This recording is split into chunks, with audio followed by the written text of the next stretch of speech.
está acompanhando aqui, do verso 23 até o 34. Diz assim a palavra do Senhor: porque eu recebi do Senhor o que também vos ensinei, que o Senhor Jesus, na noite que foi traído, tomou o pão, e tendo dado graças, o partiu e disse: tomai e comei, isto é o meu corpo que é partido por vós, fazei isto em memória de mim. Semelhantemente também, depois de cear, tomou o cálice, dizendo: este cálice é o novo testamento no meu sangue. Fazei isto todas as vezes que beberdes em memória de mim. Porque todas as vezes que comerdes este pão e beberdes este cálice, anunciais a morte do Senhor até que venha. Portanto, qualquer que comer esse pão ou beber o cálice do Senhor indignamente, será culpado do corpo e do réu do Senhor.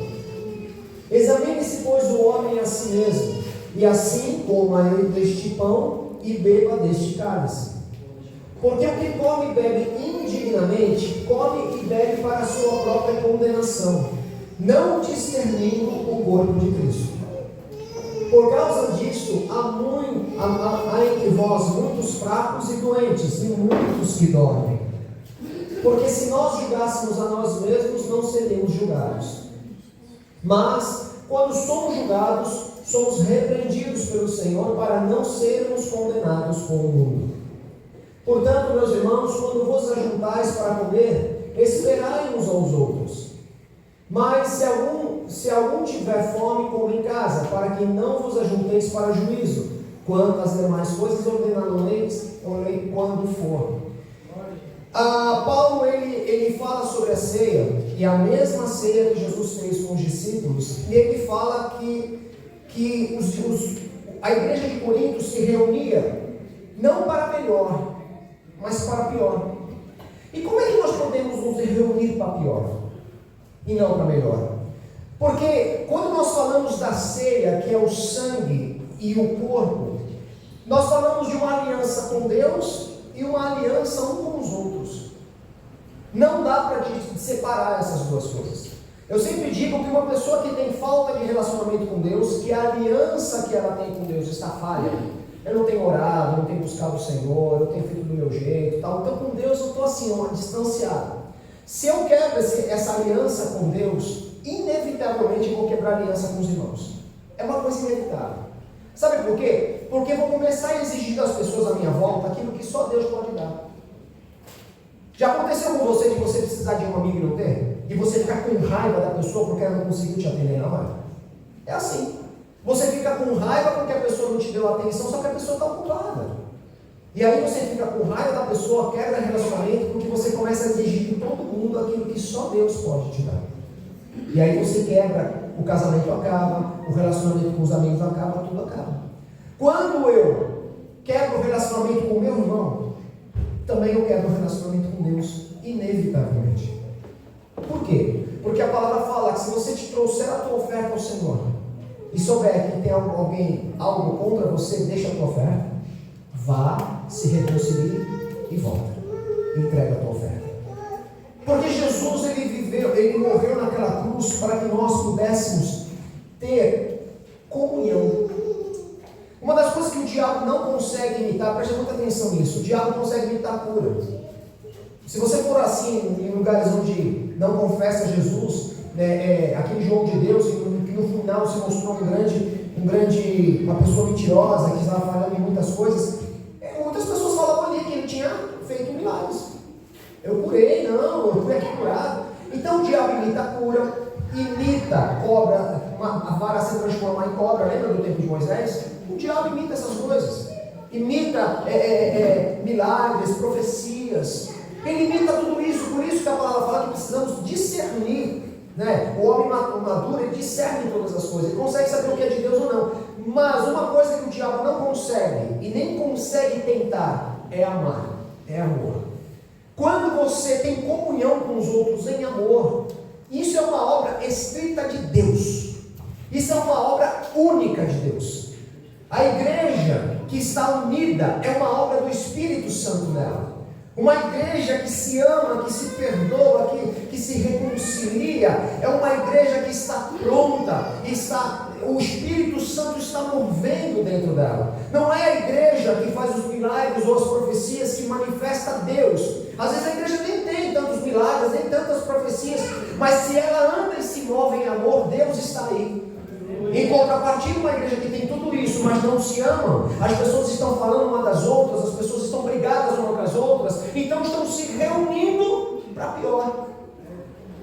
Estão se reunindo para pior. E é justamente nesse ponto que eu quero estar abordando, porque existe um ponto muito crucial na ceia, que fala assim: examine depois o homem a si mesmo, porque aquele que come do pão, bebe do cálice indignamente é réu, não discernindo o corpo de Cristo, não discernindo aquilo que o Senhor deu. Por isso que nesse momento é importante entender que se nós queremos ser usados pelo Senhor, não queira ser usado na profecia, não queira ser usado na pregação, isso é importante, mas o que mais cura as pessoas no nosso tempo é amor. A palavra diz que o amor constrange, o amor ele cura, o amor ele transforma. O Deus ele não tem amor, a Bíblia fala que ele não tem amor, ele é amor. A pessoa que ama tem Deus, a pessoa que ama está sendo movida pelo Senhor. A palavra diz que nós não amamos ainda o suficiente para entregar vida por alguém, mas a gente vê Paulo, os apóstolos, os missionários que saem de suas casas, atravessam continentes para nunca mais voltar, estão entregando as suas vidas para um povo que não conhece, e lá eles morrem sem nunca mais voltar para casa. Quando você ama o Senhor, ele opera na sua vida, um abraço transforma, um olhar modifica. Quando nós somos movidos pelo Senhor em amor, as coisas acontecem. O diabo não consegue operar porque não existe quebra de aliança, não existe quebra de relacionamento. No versículo 7 de Coríntios 11, de 1 Coríntios 11, volta um pouquinho, lá no versículo 17 do capítulo 11, olha porque Paulo falou essas coisas na ceia. No versículo 17 do mesmo capítulo de 1 Coríntios: nisto, porém, não que vos dizer-vos, não vos louvo. Presta atenção. Porque vos ajuntais não para melhor, senão para pior. Porque antes de tudo ouço que quando vos ajuntais na igreja, e há entre vós dissensões, em parte eu acredito, eu creio. Até importa que haja entre vós heresias, para que os que são sinceros se manifestem entre vós. De sorte que quando vos ajuntais num lugar, não é para comer a ceia do Senhor. Olha só. Porque comendo cada um antecipadamente a sua própria ceia, e assim um tem fome e o outro embriaga-se. Não tendes porventura casas para comer e beber, ou desprezais a igreja de Deus, e envergonhais o que nada tem, que vos direis, louvar-vos-ei? Não, nisto não vos louvo. A igreja de Corinto se reunia para ceiar. A ceia que nessa época da ceia casava com a festa da Páscoa, havia uma ceia de verdade. E a igreja se reunia e cada um comia na frente, bebia na frente. Alguns traziam para somar a mesa, esses comiam à vontade, outros não tinham para trazer, eram pobres, esses chegavam a passar fome, constrangidos. Isso era tão sério que chegavam a embriagar-se. Bebiam tanto vinho ao ponto de se embriagar e outros nem vinho bebiam. Quando Paulo fala isso, ele fala acerca da igreja, menosprezar, desprezar a igreja. É muito importante entender que, como eu falei, o sangue representa a aliança com Deus, o pão representa a aliança com o irmão. Paulo fala que, embora sejamos muitos, somos um só pão, um só corpo. Quando eu começo a entender que na sequência Paulo começa a falar, porque eu recebi do Senhor que também vos ensinei, logo depois dessa observação, e no final ainda, no versículo 34, ele fala, portanto, como em casa, porque nós nos ajuntamos não é para encher a barriga, nos ajuntamos para olhar no olho do nosso irmão e dizer, eu também tenho uma aliança contigo, eu também tenho algo a te dar, você tem algo a me oferecer, somos corpo. É muito importante entender que Deus ele prioriza, ele tem um amor, ele tem um zelo muito grande pelo seu corpo, no qual Cristo é o cabeça. E sabe quem é o corpo de Cristo? Somos nós. Jesus, quando ele estava junto conosco no mundo, ele curava, ele expulsava demônios, ele andava e fazia milagres, ele fazia isso através do corpo dele. Mas quando ele morreu na cruz, e antes de subir aos céus, ele falou que nós seríamos o seu corpo. Então hoje Jesus continua expulsando o demônio através do quê? Do seu corpo místico. O corpo místico que eu digo somos nós, que é a igreja. Hoje ele continua cumprindo a sua obra, continua operando maravilhas, continua transformando pessoas em lugares, continua libertando e salvando pessoas através do seu corpo, que somos nós. Por isso que é importante entender que se existe alguém no mundo que pode falar de Deus Pai, é a igreja, que é o corpo de Cristo. Quando nos reunimos, é para melhor, e quando fala que devemos nos examinar, é justamente isso. Todo mundo aqui em oração procura ter uma vida com Deus. Todo mundo aqui procura orar, mas a grande pergunta é: será que temos esse mesmo empenho para se relacionar com o nosso irmão? Será que nós temos esse mesmo desejo de quebrar barreiras? De olhar para o irmão e falar que assim, olha, eu preciso resolver algo com você? Porque a palavra fala que se nós julgássemos a nós mesmos, não seríamos julgados. Porque Jesus fala que com a medida que você julga, você será julgado. Se você acha que o teu irmão tem que melhorar, a minha pergunta é: naquilo que ele tem para melhorar, você é melhor? E certamente não. Nós não conseguimos nem cumprir as regras que nós colocamos para os outros. Se as regras que você coloca para os outros, você conseguir cumprir, legal, mas você não consegue. A humildade que você pede, a paciência que você pede, sabe, tudo que você pede nós não conseguimos. Então, se eu não consigo cumprir as minhas leis, por que eu quero que os outros o façam? E quando se reúne para pior, é isso. É quando você está com a tua barreira quebrada, quando você está com o teu relacionamento quebrado, quando a gente fala assim: examine pois o homem a si mesmo, e assim coma do pão e beba do cálice. Aí você fecha os seus olhos e fala: Senhor, perdoa meus pecados. Não é só isso. É você olhar e saber que existe alguém dentro do corpo de Cristo, na qual você não está compartilhando a mesma aliança. Isso é muito sério, amados. Satanás conseguiu quebrar a aliança de confiança que Eva tinha com Deus. Quando Eva falou assim: olha, o Senhor falou para não comer dessa árvore, porque se comermos nós vamos morrer. O diabo fez o quê? É certo que não morrerás. A aliança de confiança que Eva tinha com Deus foi quebrada ali. É muito importante isso. Quando nós quebramos a aliança de confiança com o nosso irmão, nós começamos a ser passivo de correção. E eu acho tão interessante isso, porque Deus ele tem um cuidado muito grande com a comunhão. Por isso, quando ele fala da oferta, fala: não aceito a oferta se você tiver alguém quebrado. Porque se você abrir comigo lá em 1 Coríntios 5, 18 até o 23, até o 21, 2 Coríntios no capítulo 5, verso 18 até o 21, eu vou explicar para você por que a igreja não pode quebrar relacionamento um com o outro.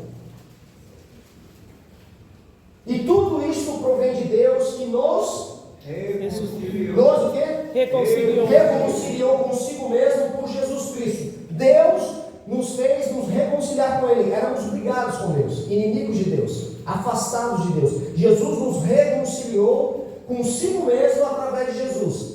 Isto é, Deus estava em Cristo, pode avançar, reconciliando consigo o mundo. O mundo estava brigado com Deus. Deus, através de Jesus, estava reconciliando o mundo. Não lhe imputando, não cobrando, condenando o mundo pelos seus pecados. E pôs em nós a palavra de reconciliação. Da reconciliação. Olha lançar mais uma vez. De sorte que somos embaixadores da parte de Cristo, como se Deus por nós rogasse. Rogamo-nos, pois, a parte de Cristo, que vos reconcilieis com Deus. Mais um. Aquele que não conheceu o pecado e fez pecado por nós, para que nele fôssemos feitos justiça de Deus. Deus, sendo Deus, podendo pegar, como você faz um desenho e erra, ele podia ter amassado o papel e jogado e feito um outro. Ele podia ter feito, acabou e criar tudo de novo. Mas ele, sendo Deus, ele tem o poder para isso, ele resolve nos amar. Porque quando ele nos criou, ele colocou em nós um projeto, um plano. E ele não nega isso. Então, quando nos afastamos de Deus pelo pecado de Adão, Então o Senhor, Ele ali estabelece um plano de resgate que se chama Jesus. E Jesus nos reconciliou com Deus. E Deus então levanta o corpo de Cristo, levanta a igreja que somos nós e nos traz a responsabilidade do ministério da reconciliação. E como é que nós podemos nos reunir sem querer se reconciliar? Como é que podemos viver com quebra de relacionamento sem desejo de reconciliação? Quando nós nos reunimos com quebra de relacionamento, com coisas mal resolvidas com o irmão, pode ter certeza de que a ceia do Senhor, que devia ser uma bênção, não é. A nossa reunião, que deveria ser uma reunião para nos deixar melhor, nos deixará pior, porque nos deixará duplamente culpados. Primeiro, porque quebra de relacionamento é normal. Quebra de relacionamento é fruto de qualquer família. Quando eu posso ter em algum momento falar alguma coisa impensada, imprópria ao pastor Paulo, ele fica chateado e ficou essa situação. É normal, isso acontece em todas as casas, em todas as famílias, em todas as empresas. É só você andar perto de alguém que vai acontecer eventualmente de um esbarrão mais forte. Uma coisa são essas coisas impensadas da caminhada.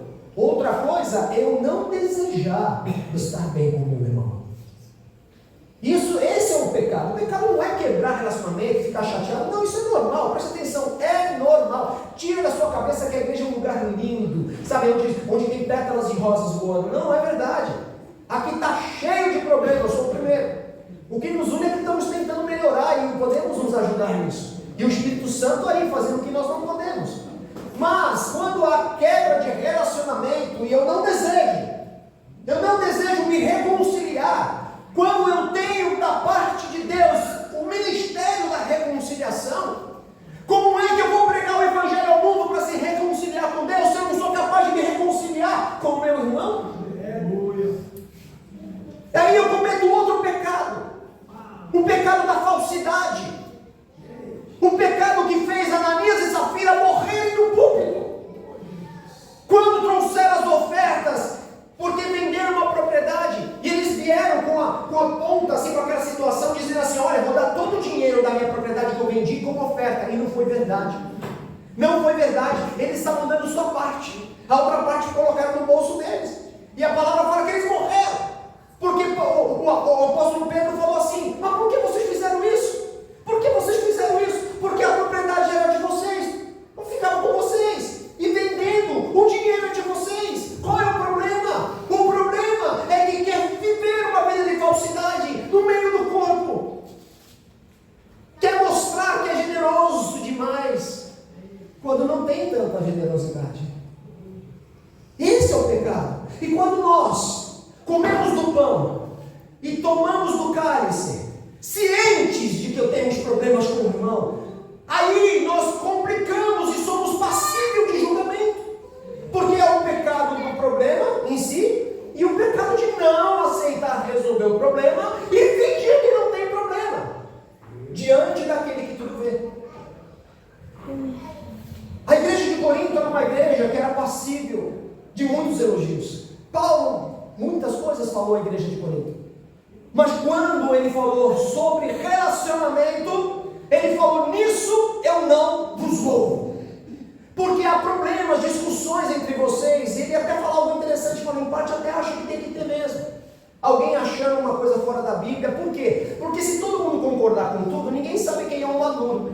Ninguém sabe quem é aquele, aquele que está experimentado, provado por Deus. Às vezes, no meio da confusão, você conhece o pacificador, você conhece o equilibrado, você conhece o líder. Então, Paulo falou: é necessário que às vezes aconteça essas coisas na igreja, porque os líderes vão surgindo.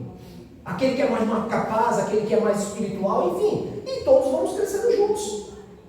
Mas, se reunir no mesmo lugar, para comer, sem se importar com o irmão, não é para melhor que você se reunir. Não é para melhor. E Deus, ele é muito zeloso com isso. A palavra diz que até o homem que não trata bem a sua esposa, o Senhor rejeita a oração. Porque não tem capacidade de eu estar no púlpito, traindo a minha esposa, maltratando a minha esposa, e achar que Deus vai dizer: não, tudo bem. Como é que eu posso dizer dizer, Deus quer se reconciliar contigo através de Jesus, se a minha vida não vive reconciliação? Aí algumas pessoas falam para mim assim, mas pastor, reconciliação, tudo bem, a pessoa machucou comigo, posso até perdoar, mas poxa vida, eu não gosto do jeito dela, eu não gosto da maneira que ela fala comigo, não gosto, tudo bem, meu irmão. Você pode não gostar do jeito da pessoa, mas aí o Senhor nos manda amar com o amor dele, não com o seu.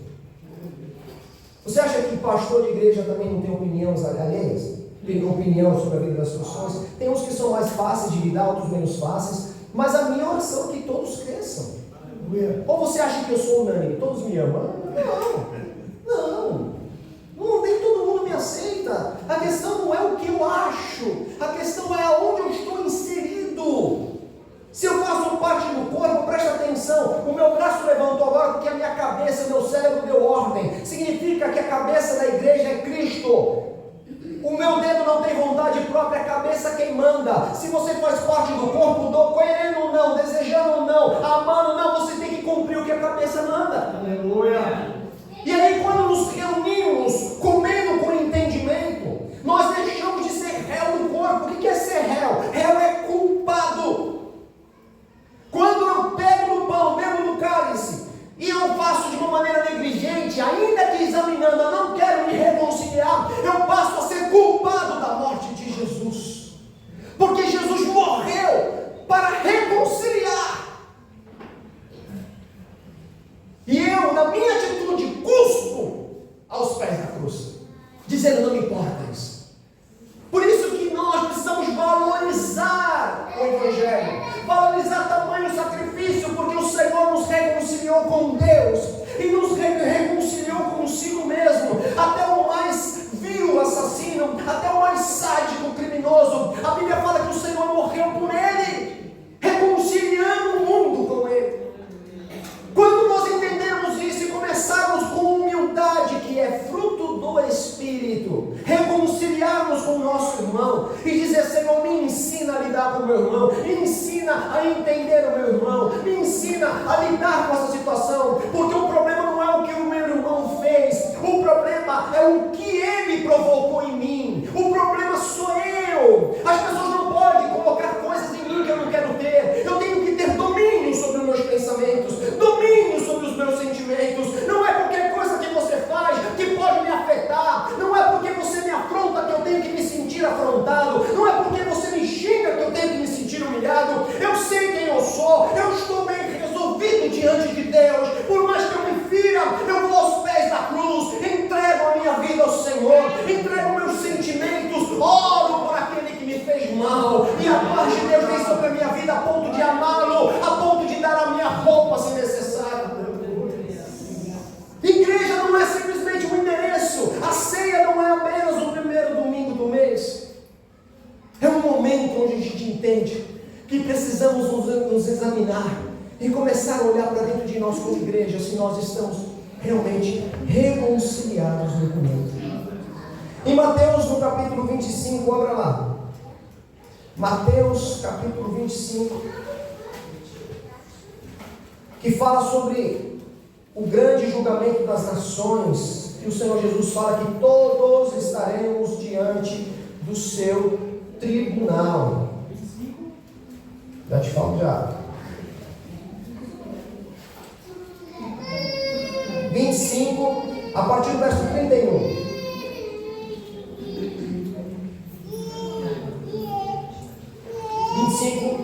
Diz assim: e quando o Filho do Homem vier em sua glória, todos os santos anjos com ele, então se assentará no trono da sua glória.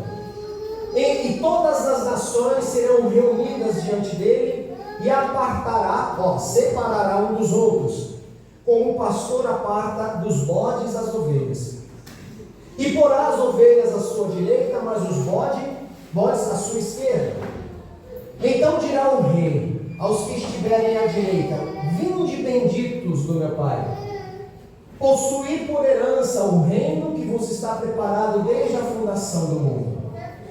Porque tive fome e deste-me de comer, tive sede, deste-me de beber, era estrangeiro e hospedaste-me. Estava nu e vestiste-me. Adoeci e visitaste-me. Estive na prisão e foste me ver. Então os justos lhe responderão dizendo: Senhor, quando te vimos com fome e te demos de comer, ou com sede e te demos de beber?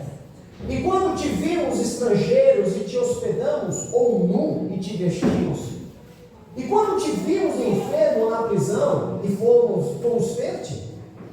E respondendo o rei, lhes dirá: em verdade vos digo que quando fizeste a um desses meus pequeninos irmãos, a mim o fizeste. Uma das coisas que nós cristãos precisamos entender, presta atenção nisso, é que nós não vivemos para nós mesmos.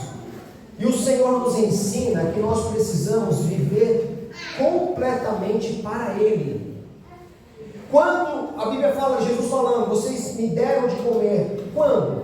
Quando um dos pequeninos irmãos, quando alguém do teu lado está com fome, você não está fazendo porque tem uma afinidade com essa pessoa, você não está fazendo porque ela congrega contigo há muitos anos, você não está fazendo porque ela merece, você não está fazendo porque ela te trata bem, você está fazendo porque você faz ao Senhor, você faz ao Senhor.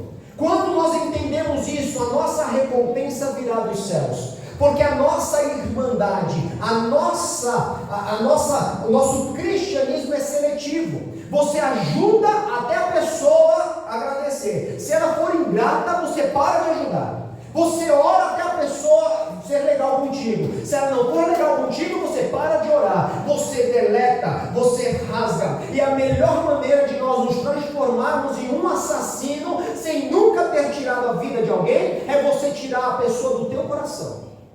Porque Jesus falou, visto que foi dito aos antigos, olho por olho, dente por dente. Mas agora eu vos digo que se você não amar o seu irmão, se você não quiser falar com o seu irmão, já se tornou assassino. Então Jesus ele nos ensina que precisamos viver para Ele, somente para Ele, não para nós mesmos. E quando eu falo de reconciliação, eu falo isso. Você acha que a pessoa que te machucou, ela merece o teu perdão? Humanamente você fala não merece. Mas a minha pergunta é, você merece o perdão de Deus? Você merece o perdão do Senhor? Ah, pastor, eu mereço. Lembra da parábola que Jesus contou do homem que tinha uma dívida impagável? Uma dívida muito grande, passaria a vida inteira e não conseguiria quitá-la? O seu credor falou para ele assim, sabe de uma coisa, eu vou te perdoar, você não precisa pagar a sua dívida. E a pessoa foi embora feliz. E o que ele fez? Ele chegou na sua casa, tinha alguém que devia para ele um valor muito pequeno. E ele começou a oprimir essa pessoa para poder receber aquilo que ela devia. Sabe o que aconteceu? Aquele senhor que o perdoou, falou, o que ele está fazendo? Eu perdoei de uma dívida impagável, ele não está querendo perdoar aquele que estava um pouco valor para ele. Então o que ele fez? Lançou na prisão. Quem contou essa parábola foi Jesus, para nos mostrar de que nós não podemos brincar com a vida que o Senhor nos deu, e nem diminuir o tamanho do sacrifício de Jesus na cruz. Em Colossenses, no capítulo 3, verso 22 ao 24, dá para entender um pouquinho da vontade de Deus para as nossas vidas. Colossenses 3, fala assim, vós servos, presta atenção, quando Paulo fala na cidade de Colosso sobre servo é escravo. O escravo, ele não tem vontade própria, meu irmão. Glória a Deus que amanhã é feriado, amém? Amém. Mas se não fosse feriado, amanhã você estaria trabalhando. Não é assim? Só que esse escravo, ele não tinha vontade própria. Quem tinha vontade dele é o seu Senhor. Ele nunca poderia acordar de manhã dizendo assim, hoje o meu dia será incrível. Nunca, porque é um escravo. Qual a expectativa de um escravo?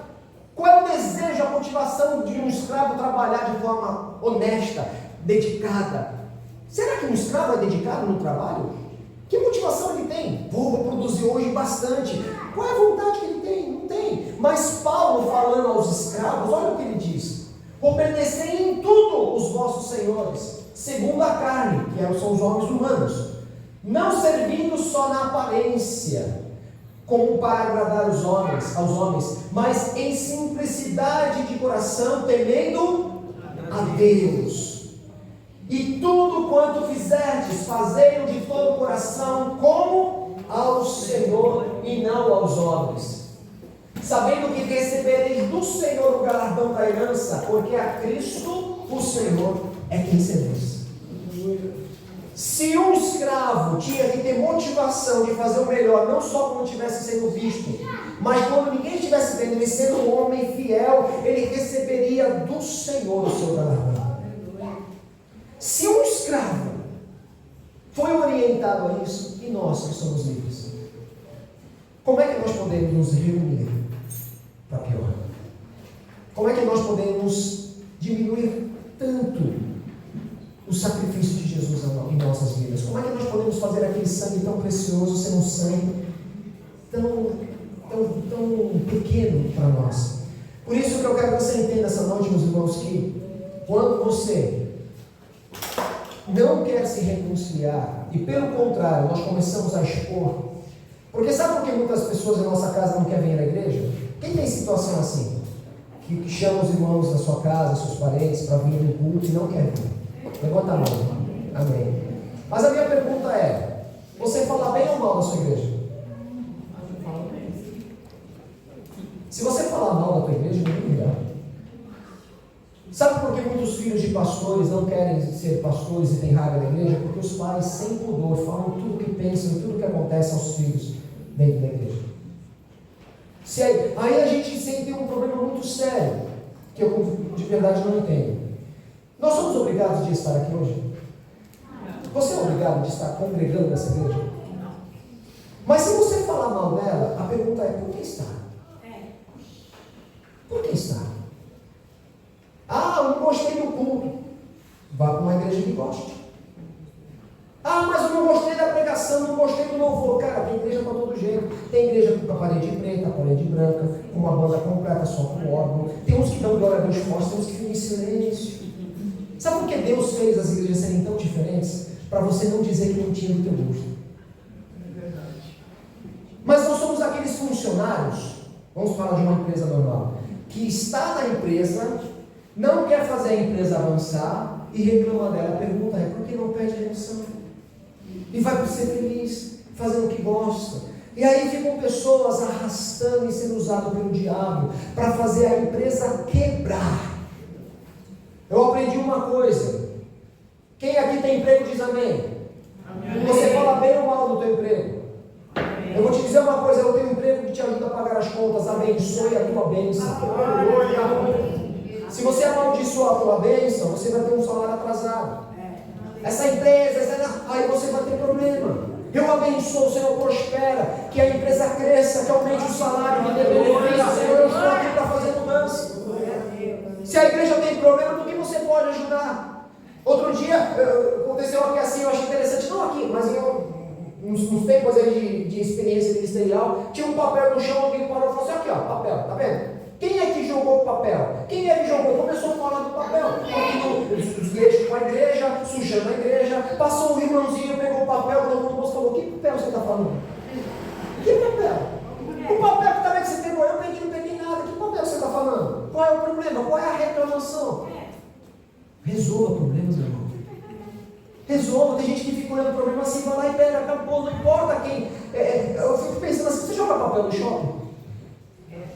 Sabe por que não? Na rua você joga, na porta do shopping você joga, lá dentro não. Sabe por quê? Porque lugares limpos mudam pessoas. Você não joga lá dentro porque ninguém joga. Ninguém joga. E aí você fala: você é o único aqui, né?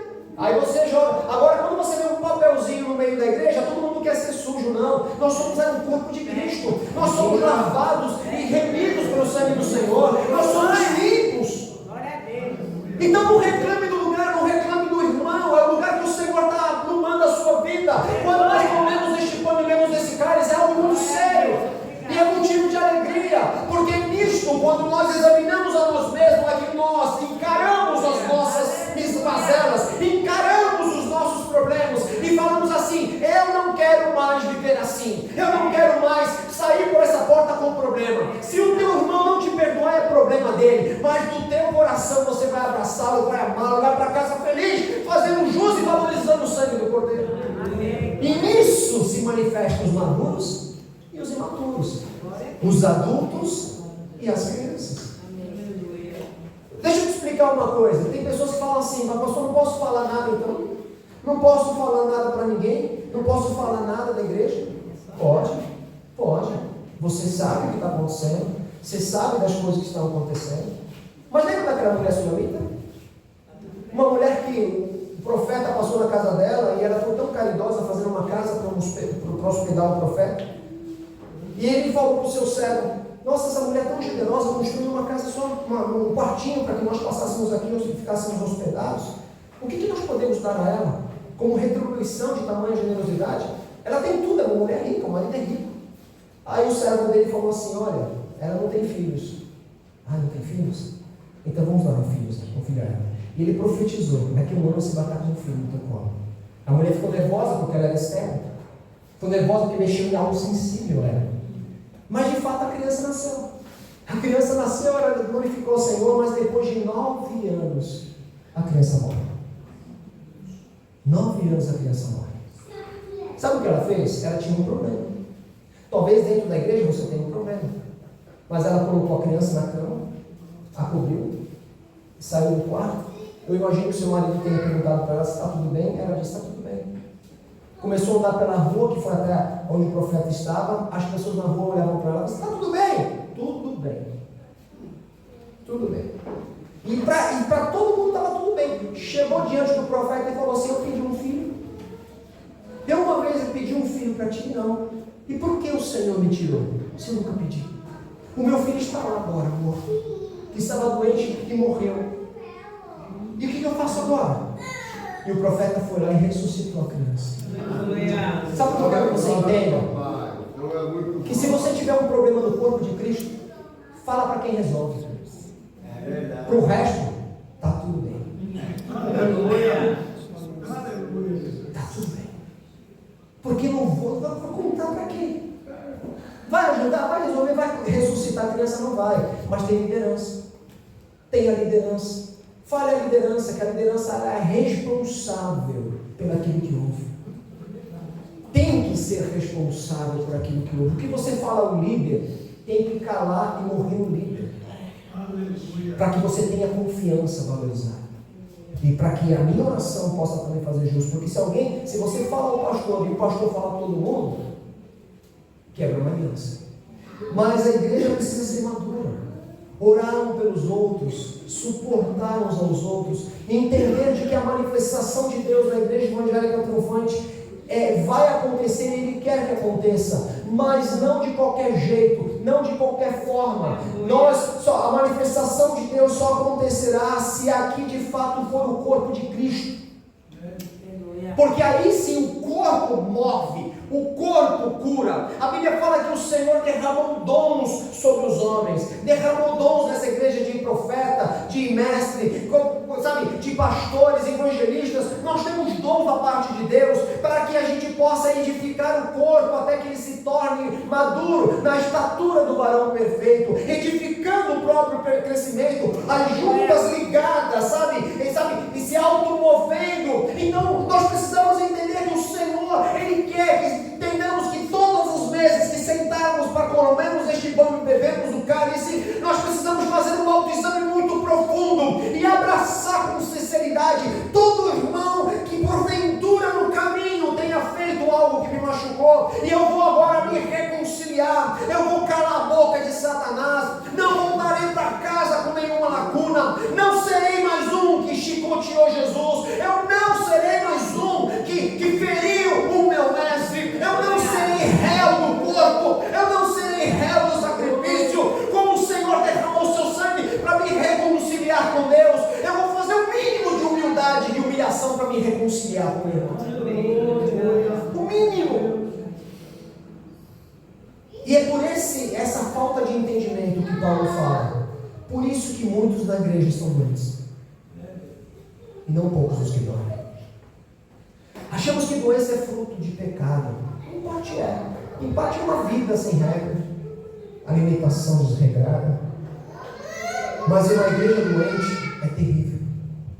Uma igreja doente é terrível. É um tipo de doença que não ora expulsando, não ora ungindo, não ora declarando cura. Não. É restauração. É restauração. Essa noite eu creio que o Senhor, Ele quer nos purificar. Ele quer que nós saiamos daqui entendendo isso. Eu sempre falo assim, eu não tenho inimigos. Inimigos são as pessoas que você declara. Adversários são as pessoas que você declara. Eu não tenho adversário.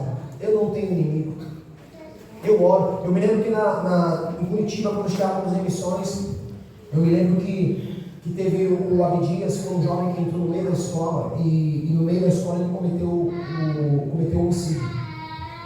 Ele matou um missionário que tinha trabalhado conosco uma semana antes. Mas antes de ele fazer o ato, que a ideia dele era, junto com mais um da base, era assaltar esse missionário, roubar as coisas dele, comprar uma arma, voltar para a base onde nós estávamos, matar os líderes mais pessoal e fugir. Só que nessa tentativa de assalto virou latrocínio. Houve uma reação da parte do missionário e na briga ele acabou morrendo e mudou tudo. Mas eu me lembro que antes de achássemos que ele poderia chegar nesse ponto, ninguém acreditava nisso. Eu me lembro de um momento que ele, no sábado pela manhã, que era a nossa folga, e eu era o líder do quarto, então eu tinha de certa forma trabalhar para a organização do quarto. Eu sei que o Abdias acordou pela manhã no sábado, e 7h30 da manhã ele estava fazendo café da manhã. E sábado não tem horário para você levantar, você pode acordar bem tarde. Mas quem está no café tem que acordar mais cedo, para que aquele que quer acordar cedo possa já tomar um café. Só que ele acordou muito cedo e ficou com um som alto. E o refeitório era muito próximo dos meninos. Então acordou todo mundo, e todo mundo veio reclamar comigo. E eu fui levar a situação para o meu líder. E eu cheguei com o meu líder e falei: olha, aconteceu isso. Depois você conversa com a Abdias, para que não fique chato também. Já todo mundo acordou, já está feito. Mas se você falar agora com a Abdias, vai estar na cara que eu desci para reclamar, ele não vai resolver. Espera baixar com ele, depois conversa com calma. Amém. Eu saí. Quando eu subi para o refeitório, meu líder subiu atrás de mim, já para chamar o Abdias. Aí descascou o sermão em cima do Abdias e o Abdias me olhando. Quando acabou o sermão e o meu líder saiu, o Abdias veio para mim e falou assim: olha, a próxima vez que você falar para ele sobre mim, nessa hora eu perguntei: o que você vai fazer? Ele fez menção de ir para a cozinha pegar uma faca. E aí ele voltou e falou assim: eu vou arrancar a tua orelha com uma mordida enquanto você estiver dormindo. Foi a fala dele. E hoje eu sei que ele não estava blefando, porque ele cometeu um homicídio. Mas naquele momento eu falei assim: olha, antes de você chegar na minha orelha, você vai ter que passar pelos anjos e pelo guarda de Israel, que não dorme comigo. Ele vela pela minha vida enquanto eu durmo. Não pensa que eu virei valente, usei a palavra. Não. Quando ele saiu de perto de mim, ele foi para o meu quarto orar. E orando, eu dei no joelho e falei: Senhor, eu não sei porquê deste comportamento, eu não sei da menção da ameaça, mas eu peço que o Senhor venha me guardar, e eu quebro na autoridade do nome do Senhor Jesus toda a ameaça, e eu abençoo Abdias. Eu abençoo que o Senhor alcance o coração dele, que toda a influência satânica na vida dele caia por terra, e eu orei em amor. E sabe o que aconteceu? Nada. Não é fácil alguém te ameaçar, não é fácil alguém te afrontar, não é fácil alguém te diminuir, e a gente quer se defender, quer lutar, mas entenda bem, amado, a igreja não é diferente. A igreja está cheia de pessoas que querem ser melhor e não aceitam errar, não aceitam falhar, não aceitam admitir erros. Mas, amados, um povo que pode e deve admitir os seus erros é a igreja, porque somos livres para isso. Somos livres. Uma das coisas mais lindas que a igreja tem para oferecer é reconhecer perdão, é reconhecer o erro e pedir perdão, porque todo mundo erra, mas só os livres reconhecem, só os livres corrigem, e somos livres para isso. Por isso que a palavra fala que devemos perdoar, devemos pedir perdão ao Senhor, declamar nossa alma diante do Senhor, confessando nossos pecados, e devemos confessar até uns aos outros, porque isto é corpo, estamos ligados, o sangue que passa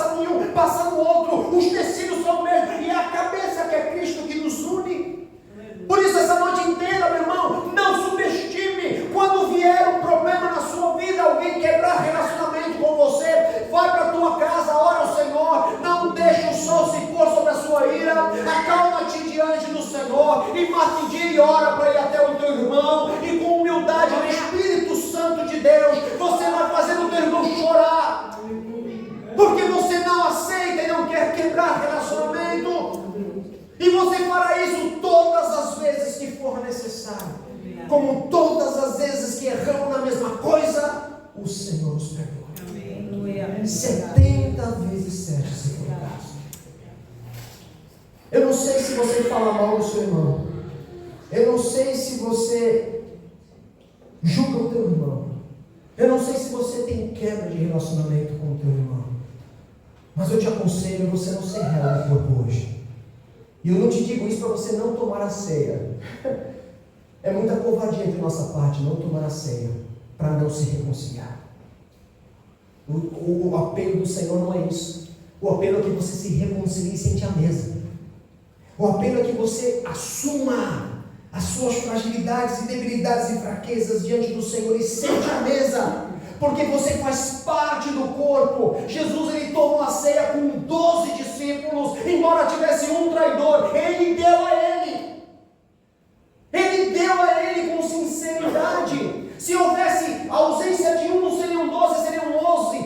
O corpo estaria incompleto, faltaria um membro do corpo. Portanto, não deixe de se ausentar na mesa do Senhor esta noite. Você vai comer o pão e beber do cálice com entendimento, mas também não vai ser mais com falsidade, vai ser com verdade diante do Senhor, vai ser com temor e tremor diante do Senhor, vai ser com a gratidão no coração, que sabe que não merecia que Jesus derramasse aquele sangue por mim. Eu não sou merecedor, eu não sou digno, eu não sou alguém que Deus pudesse olhar, mas o Senhor olhou, e sem eu saber, Jesus morreu por mim, sendo ainda pecador, para que eu tivesse ter a dádiva de ter o meu nome escrito no livro da vida, para que eu pudesse ser o corpo dele, para dar comida ao que tem fome, vestir quem está nu, visitar o doente, para que eu possa fazer coisas maiores do que ele. Por isso não posso diminuir tamanha graça, tamanha glória.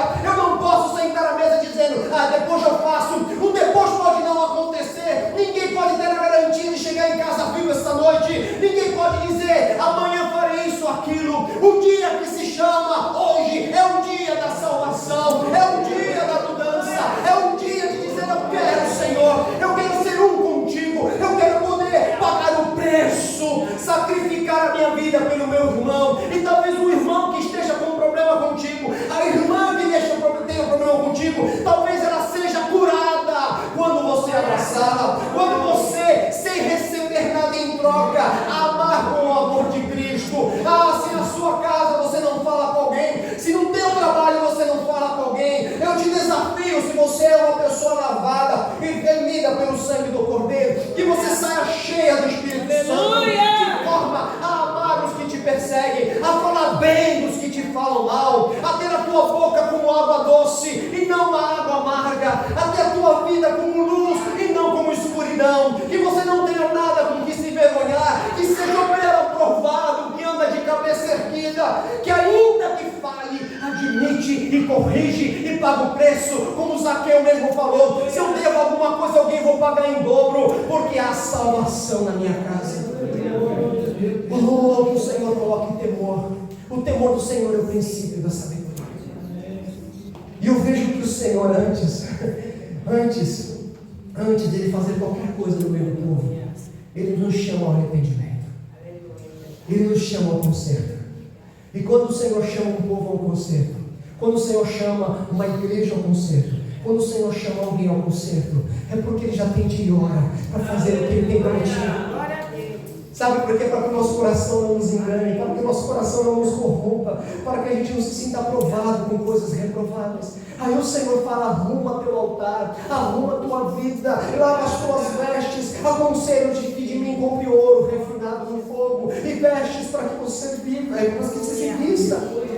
E aí quando você fala, Senhor, eu quero, Pai, eu vou perdoar, eu vou amar, eu vou fazer, Senhor, eu vou. Para concluir, amado, na quinta-feira veio um jovem aqui à frente. Ele veio um jovem, passei um culto conversando com ele, pedindo ajuda porque tem a vida com drogas, e um jovem muito inteligente, um jovem muito bem apresentado, mas um jovem perdido. E aí você vai conversando, vai sondando, até pedir para que ele viesse hoje. Estou orando com a expectativa de que ele apareça a cada culto nosso, talvez lá em Itanhaém, pastor. Lá em Itanhaém eu levá-lo. Falei, não, temos uma clínica, o pastor está lá agora ministrando, tem porta aberta, meu irmão, queremos sim te ajudar.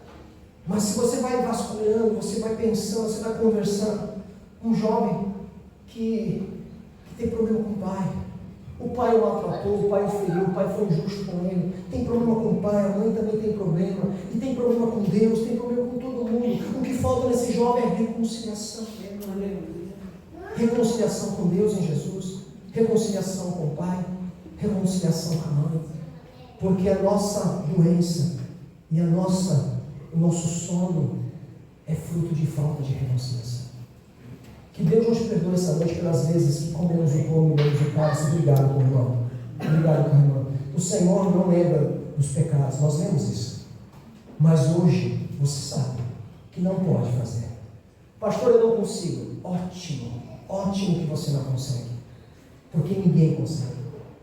Mas se você fala, Senhor, me ajuda, você vai fazer coisas que nem imagina. Porque o Senhor é a tua força, aquele que te leva, é o teu sustentador, aquele que te empurra. Sabe, em meu nome farão proezas. Uma das coisas que você vai fazer é se reconciliar com o teu irmão. E você vai dizer, meu Deus, eu não sou mais o mesmo, eu nunca faria isso em sã consciência. Glória a Deus, isso é ser guiado pelo Espírito. Isso é ser guiado pelo Espírito. Não sabe de onde vem nem de onde vai, o Senhor vai levando e a gente vai fazendo. E eu creio que, eu quero, Senhor, faça nessa igreja a tua vontade. Eu creio que o Senhor fará. Quem crê nisso? Quem crê nisso? Amém? Fiquem em pé em nome do Senhor Jesus.